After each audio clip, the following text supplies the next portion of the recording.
Seguimos avanzando en este Expreso Bio Bio, justamente este 12 de septiembre. Mucha gente también nos ha comentado, y lo comentábamos también al inicio del programa, a propósito de las alergias, de que está llegando septiembre con el clima, y hay muchas personas que están con alergia, y nos han llegado bastantes preguntas a propósito de ese tema. ¿Qué pasa con la medicación? ¿Qué pasa con la prevención? ¿Están aumentando las alergias? ¿Están cambiando las alergias? Envíenos sus testimonios y también sus preguntas al WhatsApp, al más 569-9200-7888, porque las vamos a resolver con la doctora Marcela Castillo. Ella es decana de la Facultad de Medicina Clínica Alemana, Universidad del Desarrollo. ¿Cómo está, doctora? Muchas gracias por atendernos.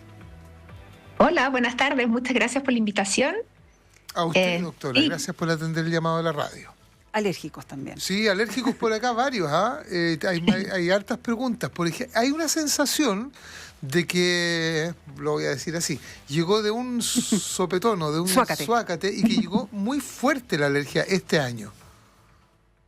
Así es. En mi consulta otorrinolaringológica eso se ha notado. Efectivamente, normalmente, llegando los inhalantes estacionales, que es lo que sucede en primavera, las alergias suben, y eso depende de cómo florece. Estos días de combinación con harto sol hace que muchas cosas florezcan todas al mismo tiempo, y eso nos da brotes que son muy sensibles en los pacientes que tienen alergia, que es como el 40% de la población. 40%. Y va aumentando el tipo de alergia, va cambiando el tipo de alergia, porque uno habla con personas adultas que dicen, no, si yo nunca he sido alérgico y ahora empecé con... Es que eso es como un mito. Habitualmente las alergias comienzan cuando somos niños. ¿Yeah? Y nuestros padres nos ayudan a llevarlas usando medicamentos, ayudando a prevenirlas, y después, como nuestro sistema inmunológico se acostumbra a algunas cosas y pueden incluso bajar. Pero uno puede adquirir nuevas alergias toda la vida. De hecho, no es raro que alguien que se cambia de lugar donde vive, por ejemplo, venirse a vivir a Santiago, el primer año se encuentra con estos alergenos, su sistema inmunológico hace memoria, y ya desde el siguiente año pueden empezar a tener alergia, no necesariamente desde niños, sino ya desde adultos consolidados. Doctora, si uno ha tomado, se le ha prescrito un medicamento hace algún tiempo, ¿no es cierto?, en un comienzo, ¿es probable que ese medicamento con el correr del tiempo ya no llegue a ser tan efectivo y tenga que cambiar de medicamento? A ver, los antihistamínicos, que son la familia de medicamentos que usamos para controlar los síntomas de las alergias, que son mediados por la histamina, así que un antihistamínico nos quita estos síntomas molestos, estornudo, picazón de ojos, picazón de garganta, moco, y en general son medicamentos que son muy útiles, son de acción rápida, pero hacen eso, apagar el incendio. Por lo tanto, si nosotros no lo tomamos regularmente todos los días, puede que un día que se nos olvide los síntomas vuelvan a subir. Ahora, frente a la pregunta que tiene que ver con esta suerte como de acostumbrarse a un medicamento, exacto, la literatura es bien confusa en la respuesta. Antes pensábamos que sí, que efectivamente había que estarlos rotando para mejorar su eficacia. Hoy en día eso, desde el punto de vista de la medicina basada en evidencia, no es tan claro. Pero sí es importante que hay algunos antihistamínicos que en algunas personas funcionan mejor que en otros. Así que la invitación en los pacientes alérgicos que hacemos nosotros desde la salud es que ellos deben hacerse expertos en ellos mismos. Y algunas veces lo que hacemos es un poco de ensayo y error, pero es muy importante usar regularmente el antihistamínico. Si un día a mí se me olvida, es como que nunca lo hubiera tomado. ¿Usted habla regularmente, perdón, antes del inicio de los síntomas? No. Con lo que nosotros recomendamos es que sea con los síntomas. Lo que pasa es que a veces es difícil que alguien esté sin síntomas, y por eso no es tan infrecuente que las personas lo tomen todos los días. Todo el año. Los antihistamínicos duran alrededor de 24, 27 horas en nuestro organismo. Por lo tanto, hay que ser regular, o siempre en la mañana o siempre en la noche. Los usamos más en la noche porque algunos antihistamínicos pueden producir sueño, pueden dar como efecto secundario un poco de sedación. La gran mayoría no, o solo un porcentaje chiquitito de la población.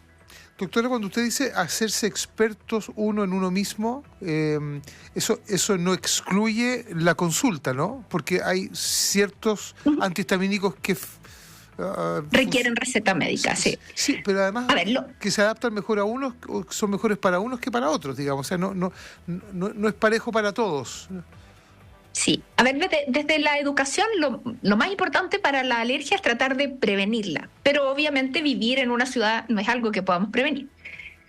Hay medidas, y por eso que digo hacerse experto en uno mismo, que sirven para todo y que hay que conocerlas para practicarlas. Por ejemplo, el lavado nasal.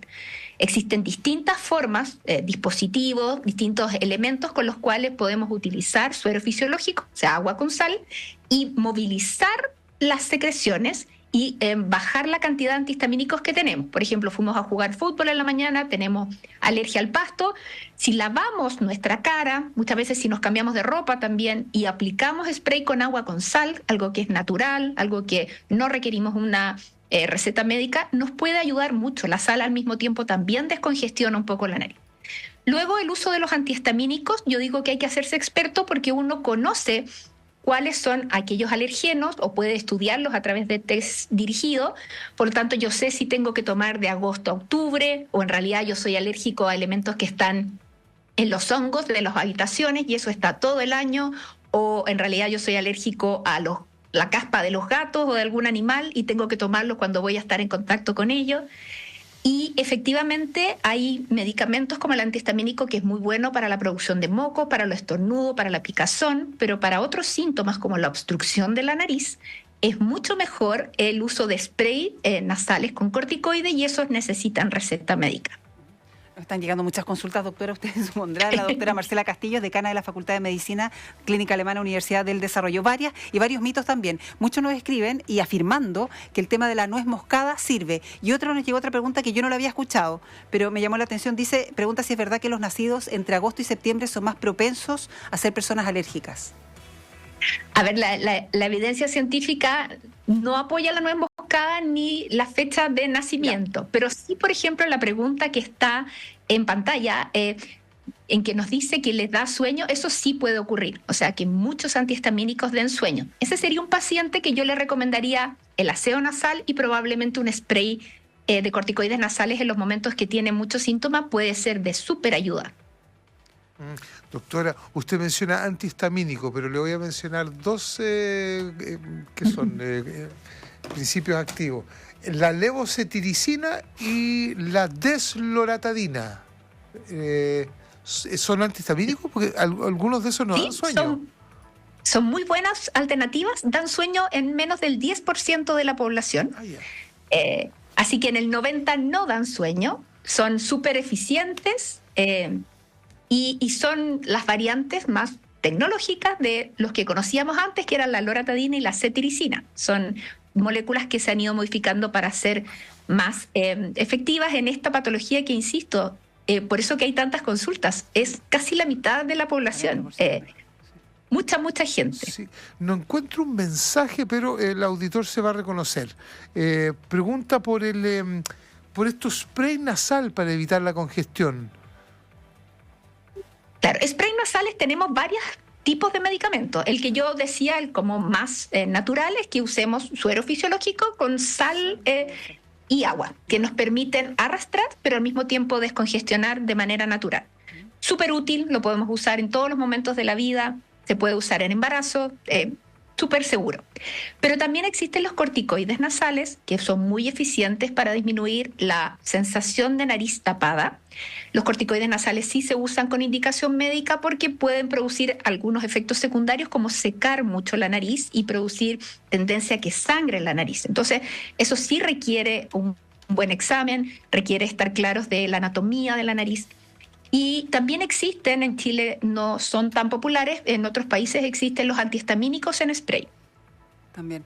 Doctora, están llegando muchas consultas. Otro de los mensajes que Claudio estaba escribiendo, la pregunta que leyó Álvaro. Pero había otro auditor que preguntaba, que decía que sufría de mucha alergia, pero cuando le indicaron tomar vitaminas, las disminuyó. ¿Tiene alguna relación?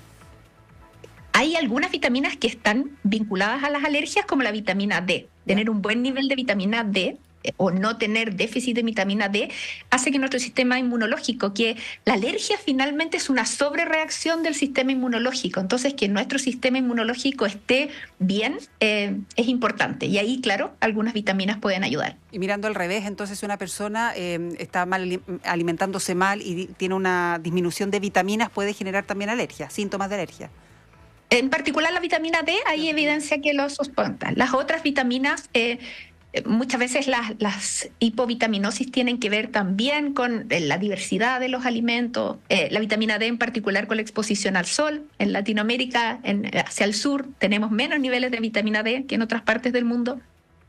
Y para la picazón de cara, doctora, algunos refieren que lloran los ojos y también que pica la cara. Muchos mensajes en ese sentido. Sí, es muy molesto. Son síntomas que pudiesen controlarse con antihistamínicos. A veces hay que ajustar la dosis. Yo tengo algunos pacientes que requieren no una vez al día, sino 2 veces al día. Tenemos que pensar que en algunos casos la alergia ocular requiere también la evaluación por el oftalmólogo y el uso de antihistamínicos dirigidos a los ojos. Porque lo que no puede ocurrir, y esto es importante, no solamente la alergia afecta la calidad de vida y nos hace sentirnos muy en desagrado en estos momentos específicos del año, como por ejemplo nos puede hacer roncar si normalmente no roncamos. Lo que tenemos que pensar, y sobre todo así ocurre en los niños, es que una alergia descontrolada puede favorecer acumular secreciones y que esas secreciones terminen en una sinusitis, en una otitis o en una patología que requiera otro tipo de tratamiento. Así que también es importante que se hagan las consultas necesarias, aprendamos a convivir con esto que nos va a acompañar el resto de la vida y ojalá en algún momento hacer el estudio dirigido para poder saber a qué somos alérgicos y eventualmente ser candidato a tratamientos ya más definitivos como es la inmunoterapia. Eso le voy a preguntar también, porque más allá del muy malestar, ¿no? Por el alérgico, usted mencionaba sinusitis y otras enfermedades, pero una alergia mal cuidada o no cuidada derechamente, alguien que se acostumbró a vivir así, ¿tiene otras consecuencias a mediano o largo plazo? Puede provocar esas cosas que comenté, por ejemplo, un muy mal dormir, incluso pudiera producirse un cuadro de apnea obstructiva del sueño que esté exacerbado por esto de no poder respirar bien por la nariz. Y como dije, si nosotros sobreproducimos secreciones y esas secreciones de algún momento se acumulan, se sobreinfectan, podemos llegar a tener una sinusitis y eso no solamente es ser molesto, hacernos sentir mal, sino que además hacer que necesitemos un tratamiento antibiótico más complejo. Doctora, usted habló de inmunoterapia y yo iba para allá porque hemos estado apagando el incendio y usted acaba de decir que nos va a acompañar durante el resto de nuestras vidas. Aquí me recogen el carné, por favor, porque yo me acuerdo que había un tratamiento que uno ponía el brazo y te iban, o era una... Era para detectar la alergia. Ya, ese es para detectar, pero había un pinchazo de todas las semanas. Y eso lo que prometía era justamente que tú te hicieras finalmente inmune a ese alergeno. ¿Está bien? ¿Se hace todavía? Perfecto. Excelente, sí. A ver, ahí se comentaron, Álvaro nos comentó 2 cosas. Uno es el prick test o el test cutáneo, que es el test para identificar 20 alergenos que son los más frecuentes. Las condiciones para hacer ese test es que tengamos 2 semanas en que no hemos tomado ningún antialérgico para que realmente dé la respuesta correcta de cómo nuestro organismo reacciona. Ahora, tener un prick test negativo no descarta que seamos alérgicos porque se están evaluando solo 20 cosas y en el aire hay montones de cosas. Por otro lado, yendo a la causa, nosotros podemos enseñarle a nuestro sistema inmunológico a que no sobrereaccione y eso se hace a través de la inmunoterapia. Existe inmunoterapia subcutánea, o sea, pinchazos, o inmunoterapia sublingual. Pero como muy bien dijo Álvaro, nosotros tenemos que hacer un tratamiento completo para eliminar un alergeno. Entonces, muchas veces las personas son alérgicos a varias cosas, pero la inmunoterapia tiene su rol en alergias que son muy significativas. O, por ejemplo, puedo poner un ejemplo, si yo soy veterinario y soy alérgico a la caspa de los animales, es un súper problema. Entonces, puedo hacer esa inmunoterapia dirigida particularmente a eso, aunque siga siendo alérgica un poco a la primavera. Así podemos tener muchos ejemplos, pero la inmunoterapia sí es un tratamiento que es más largo, pero es más efectivo. Eso se hace en los distintos centros y dirigidos por los médicos especialistas que son en inmunoterapia. Claro. Doctora, claro, usted dice que que hay que tomarse todos los días el antialérgico y en un periodo, uno entiende, no más extenso. Hay algunos auditores que dicen que o les da miedo o les han recomendado no tomar más de, por ejemplo, durante un mes uno de estos medicamentos. ¿Son seguros los que se venden hoy en nuestro país o los que se entregan? Los antihistamínicos, como hemos comentado, levocetiricina, desloratadina, son muy seguros, los podemos usar desde niños pequeños. No debería haber un efecto por usarlo un mes, 2 meses. Muchas personas los usan en forma permanente. Ahora, sí hay que tener cuidado que existen antihistamínicos combinados con otros medicamentos. Por ejemplo, antihistamínicos con pseudoefedrina, que son muchos de estos que terminan con D, y la pseudoefedrina tiene efectos cardiovasculares y que se usan en periodos acotados, o existen antihistamínicos combinados con corticoides, y los corticoides sí sabemos que los tenemos que usar por periodos también acotados porque hay efectos secundarios de este muy buen antiinflamatorio que es el corticoide. Un auditor nos pide, ¿pueden repetir por favor si acaso tener alergia es sintomático de un buen o mal sistema inmunológico?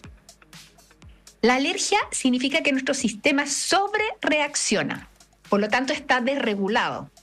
Podríamos decir que está como mal ajustado, pero no es que esté fallando, ¿no? Es distinto a una inmunodeficiencia que es el sistema inmunológico bajo, en que nos enfermamos por enfermedades infecciosas.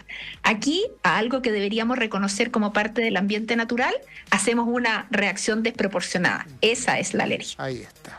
Doctora Marcela Castillo, decana de la Facultad de Medicina Clínica Alemana, Universidad del Desarrollo. Doctora, muchísimas gracias por esta explicación acá en El Expreso. Muchas gracias por la invitación. Buenas tardes, felices fiestas.